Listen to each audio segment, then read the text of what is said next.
It's inauguration eve and Trump is ready to revel in his return to power. Washington, AP.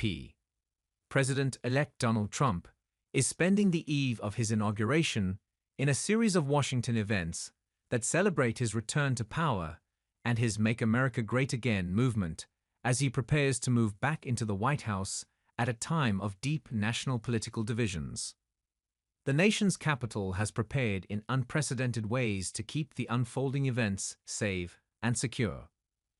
But unlike when Trump helped spark a mob of his supporters to attack the Capitol and trying to retain power in 2021 after his loss to Democrat Joe Biden, officials are not expecting massive protests, unrest, and violence this time. Instead, the city is braced for crowds celebrating Trump's second term and MAGA's total control of the Republican Party. It is a remarkable turnaround after Trump left the nation's capital 4 years in disgrace and skipped the inauguration of his successor. Trump blasted his way through the 2024 GOP presidential primary and won November's election by an electoral college margin unseen since Democrat Barack Obama was re-elected in 2012.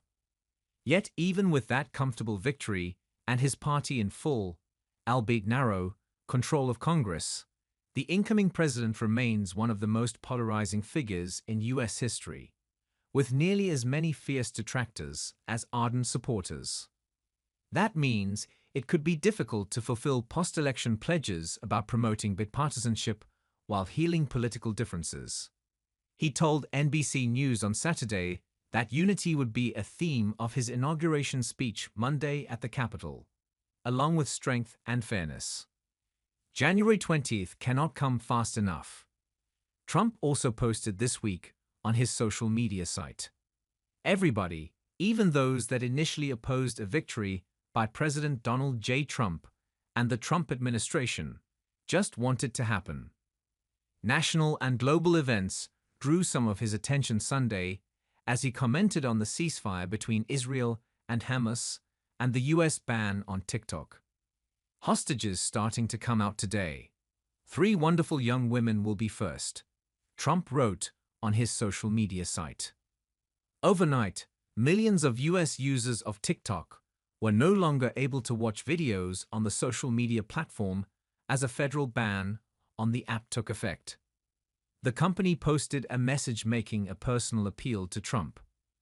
"We are fortunate that President Trump has indicated that he will work with us on a solution to reinstate TikTok once he takes office," the message said. Trump's online response: "Save TikTok." Keeping to tradition, Trump spent Saturday night at Blair House, the president's official guest residence on Pennsylvania Avenue, across from the White House. He arrived there after a party at his golf club in Sterling, Virginia, about 30 miles west of the city, that featured a fireworks display that illuminated the night sky.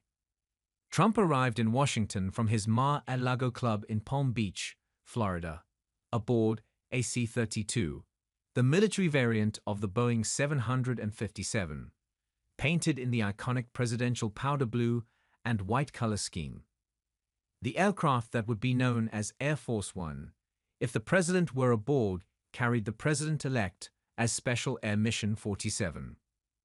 Sunday will be Trump's first full day back in the Capitol since the election.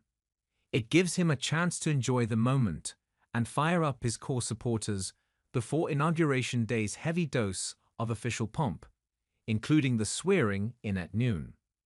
Trump planned to place a wreath at the tomb of the unknown soldier at Arlington National Cemetery before addressing a rally downtown at Capital One Arena, home of Washington pro basketball and hockey teams. With frigid temperatures expected Monday, Trump directed his oath of office, now set for the Capitol Rotunda, and most of Monday's outdoor events be moved indoors. The traditional parade will be held, in some form, at Capital One Arena. Trump also was to attend a candlelight dinner Sunday where he was expected to speak. Biden, in his final full day in office, scheduled a trip to South Carolina, a state that holds special meaning after his commanding win in the 2020 Democratic primary, they're setting up to achieve his life's goal of being elected president.